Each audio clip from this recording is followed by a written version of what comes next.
How is the rising risk of Hezbollah attacks on the US reshaping our world today? This question has become increasingly relevant as American intelligence officials warn of this growing threat, a concern that resonates with a sense of urgency and uncertainty. To understand the current scenario, we must first take a step back to October 2023.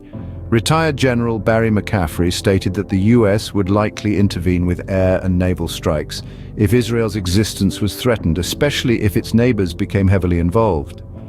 This statement came in the wake of surprise attacks and rocket barrages against Israel by Hamas, which resulted in hundreds of casualties on both sides. In response to these surprise attacks, the US deployed an aircraft carrier strike group to the eastern Mediterranean to deter all-out war and started providing aid and support to Israel.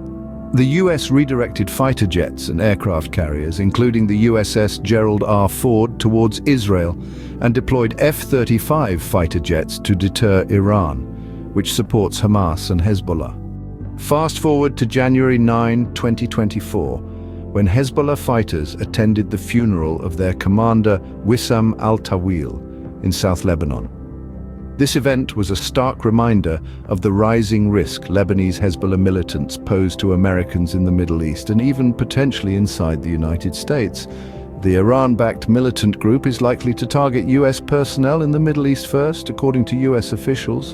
Intelligence agencies are gathering data on Hezbollah that suggest it could be considering attacks on both US troops or diplomatic personnel overseas. The chance for an assault on US soil is also growing as tensions in the region escalate. Hezbollah has capabilities that other terrorist groups in the region do not.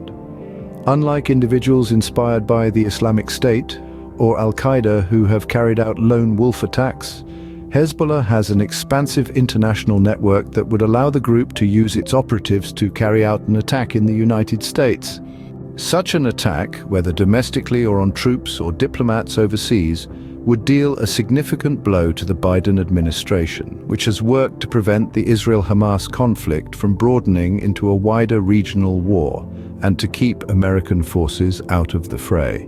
It would also likely draw Washington back into the Middle East at a time when it is trying to focus its national security resources on countering China and Russia. In summary, the key points discussed today revolve around the rising risk of Hezbollah attacks on the US, the potential targets, and the implications of such attacks.